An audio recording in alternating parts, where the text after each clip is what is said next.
ಬಹಳ ವರ್ಷಗಳ ಹಿಂದೆ ಈ ವಿಶ್ವದಲ್ಲಿ ಏನೂ ಇರಲಿಲ್ಲ. ಆಕಾಶವೂ ಇರಲಿಲ್ಲ, ಭೂಮಿಯೂ ಇರಲಿಲ್ಲ, ಜೀವಿಗಳೂ ಇರಲಿಲ್ಲ. ಎಲ್ಲೆಡೆ ನಿಶ್ಶಬ್ದ ಮಾತ್ರವಿತ್ತು. ಆ ಸಮಯದಲ್ಲಿ ಸೃಷ್ಟಿಯ ದೇವರಾದ ಲಾರ್ಡ್ ಬ್ರಹ್ಮ ಈ ಜಗತ್ತನ್ನು ನಿರ್ಮಿಸಲು ನಿರ್ಧರಿಸಿದರು. ವಸಂತ ಋತುವಿನ ಚೈತ್ರ ಮಾಸದ ಮೊದಲ ದಿನ ಬ್ರಹ್ಮದೇವರು ಸೃಷ್ಟಿಯನ್ನು ಆರಂಭಿಸಿದರು. ಅವರು ಮೊದಲು ಆಕಾಶವನ್ನು, ನಂತರ ಭೂಮಿಯನ್ನು, ನದಿಗಳನ್ನು, ಪರ್ವತಗಳನ್ನು, ಮರಗಳನ್ನು ಮತ್ತು ಎಲ್ಲಾ ಜೀವಿಗಳನ್ನು ಸೃಷ್ಟಿಸಿದರು. ಆ ದಿನವನ್ನು ಹೊಸ ಯುಗದ ಆರಂಭ ಎಂದು ಕರೆಯಲಾಯಿತು. ಯುಗ ಎಂದರೆ ಕಾಲ ಅಥವಾ ಯುಗ, ಆದಿ ಎಂದರೆ ಆರಂಭ.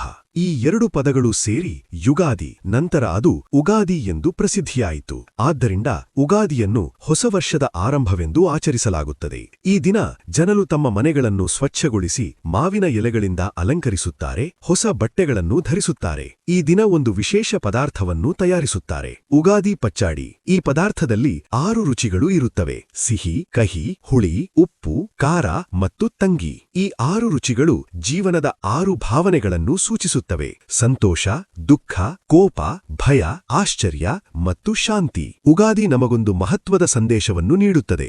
ಜೀವನದಲ್ಲಿ ಏನೇ ಬಂದರೂ ಅದನ್ನು ಧೈರ್ಯದಿಂದ ಸ್ವೀಕರಿಸಿ ಮುಂದೆ ಸಾಗಬೇಕು. ಅದಕ್ಕಾಗಿ ಪ್ರತಿ ವರ್ಷ ಜನರು ಸಂತೋಷದಿಂದ ಉಗಾದಿ ಹಬ್ಬವನ್ನು ಹೊಸ ಆರಂಭದ ಸಂಕೇತವಾಗಿ ಆಚರಿಸುತ್ತಾರೆ.